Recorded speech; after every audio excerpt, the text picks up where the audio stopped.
Hello everybody, I am Digital Monkey and today I have a new and fun and cool and awesome speed paint for you all. It's not fan art, it's not character design, well, it's sort of character design except the character is me. I'm creating a Sona, so let's get into it. Yeah, here I am designing me, I guess. This is actually the first time I've created a Sona, so although the style is pretty simple, it was still kind of difficult. It was kind of a difficult process for me just because of the brain power required. Me when I actually have to perceive myself. If you've seen my previous speed paints, you'll notice that I've actually included these Sonas in those videos, and that's because the me that draws pictures is faster than the me that edits these videos. So spoilers, if you want to see those finished designs immediately, you can pop on over to those videos. Anyways, back to the process on this. As I was saying, I had a pretty difficult time trying to nail down a design, even though it turned out pretty simplistic, just because I didn't really know what direction I wanted to go in. Here are the initial, very messy plans I have in my sketchbook. My usual style is more, I don't want to say realistic, because it's still very stylized, but less cartoony for sure. Still, I thought this sort of avatar would be cute and fun, and also easier to draw in a number of poses, so this is what I went with.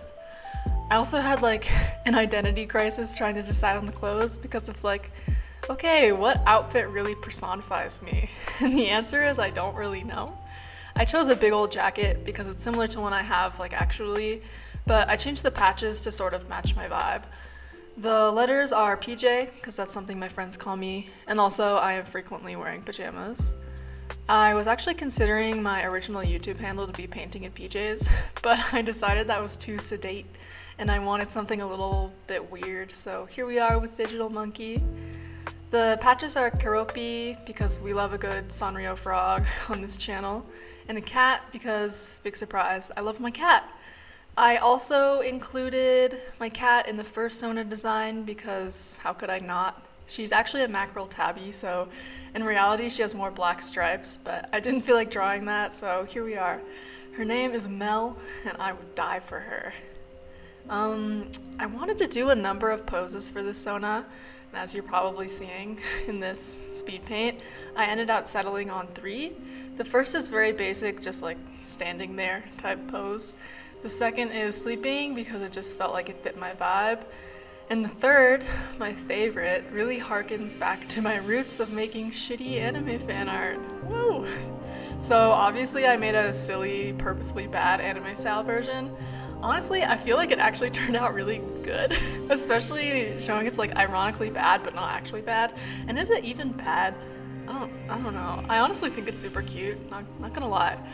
I'm hoping to add more poses in the future, maybe new outfits. I feel like themed ones would be fun, especially for Halloween. Like a monster AU would be pretty cool. I wonder what I'd do for that, honestly. I like the idea of being like a witch or a wizard, but not in the aesthetic way, more like in the jaded geezer in a big robe kind of way.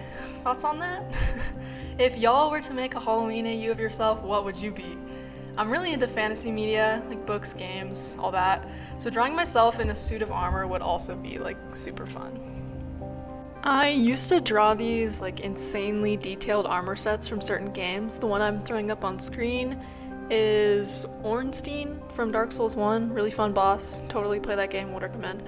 And I feel like drawing an armor set like that would be super fun with like my Sona style. Those games have so many good boss designs and armor sets, so if I want to draw a character that falls more so on like the darker side of fantasy, I always go there for inspiration. I don't know if any other artists have this problem, but it's always so entertaining to look at all the styles I've had throughout these past couple of years. I think the Ornstein picture I just threw up was from like 2020 maybe, so 4 years ago. But obviously now, I'd say now I have a pretty semi-realistic, but still like stylized style. But I switched to more cartoony stuff for stuff like these Sonas.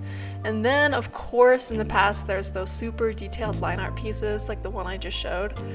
Really all over the place, which means my journey to finding a style that I feel is definitively mine has been more difficult.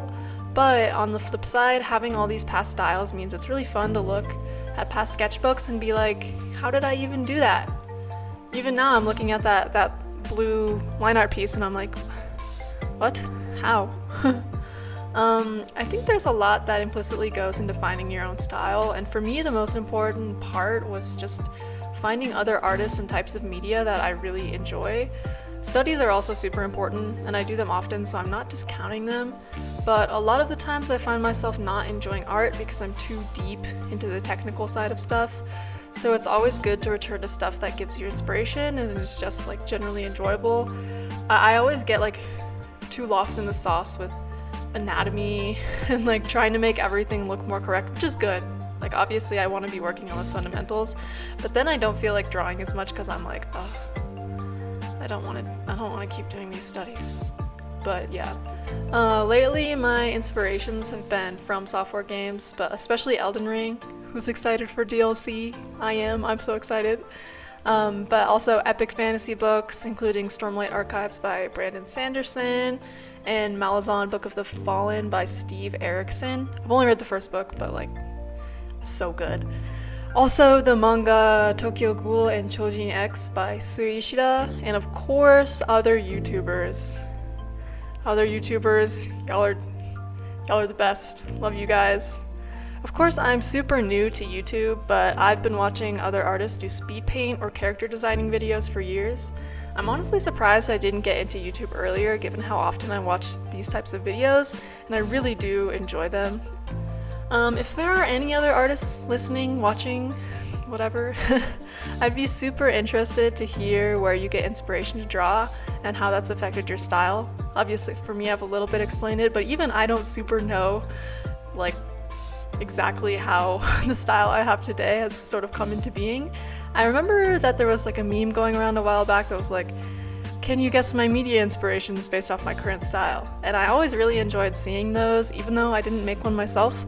So yeah, if anyone wants to, like, feel free to leave a comment.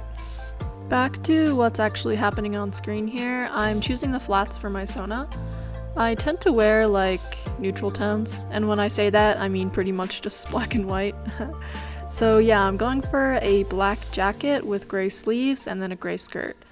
I chose a couple of accent colors for the patches and the shoes just to make things a little bit more interesting.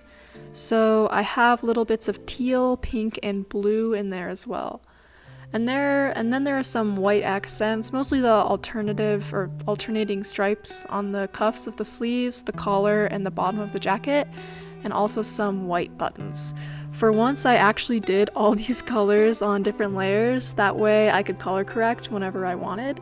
I made the skin a bit more saturated, as I've talked about it before. I tend to choose colors that are all too desaturated. Other than that though, I liked the colors. They're simple, but I think they go well together. I then added a couple of tones, mostly just blush tones, to the skin, and after that I went into doing some really basic shading. To any artists out there who have a hard time choosing colors for shading, my go-to super easy head empty way to do it is choose a purple tone, make a new layer, put the purple everywhere you want the shading to be, and then set the layer to multiply and mess around with the opacity. Especially for pretty simple cell shading, it's really easy method that almost always looks good. Even for more serious illustrations, I actually use this technique just to block in initial ideas I have for shading. Sometimes the palette doesn't really match up with purple, so you might have to change that sometimes, but generally it really does work out. So I definitely recommend it if you're like sort of lost on what to do with shading. I'm just about finished with these Sonas, as you can see. I'm just adding shading and final details. I also add some granular texture over each character just to make things a bit more interesting. It hasn't showed up on the video, but I promise I do it really soon. If you want to add texture to your characters in this way, it's really easy. I just searched, I think, television static or like granular texture, something like that, online. Downloaded the image, superimposed it over my character, and then set that layer, and that layer is a clipping mask, just so you know. I set that layer to multiply and then adjusted opacity. I used to do this actually on basically every digital illustration I did, and it's still a useful skill to have just in case I want to use it in situations like this one. I actually think even though it's pretty subtle, it did add a lot to the piece. And then as you can see, I'm sort of right now adjusting the overall color correction of the piece, seeing like, do I want more blues, do I want more yellows, do I want more reds, stuff like that. I go through this a lot, as you can see right now, and I think I kind of like all the versions, but I think I eventually settled on a more like red version. Lastly, I wanted to talk about my recording process, as it's a little bit different from the previous videos. I'm recording my whole screen on Clip Studio Paint as opposed to just the canvas, which means you get to see me zooming in to work on details, what sort of brushes I use, how I use layers, etc. I know it can be a bit disorienting because I zoom in, zoom out, and rotate the canvas quite often, but I'm working on not moving around so much to make these videos a bit easier to watch. I promise some of my later recordings are much better, but overall I think this way of recording is a lot better than the previous way, so let me know what y'all think. Yeah, so these are the final designs.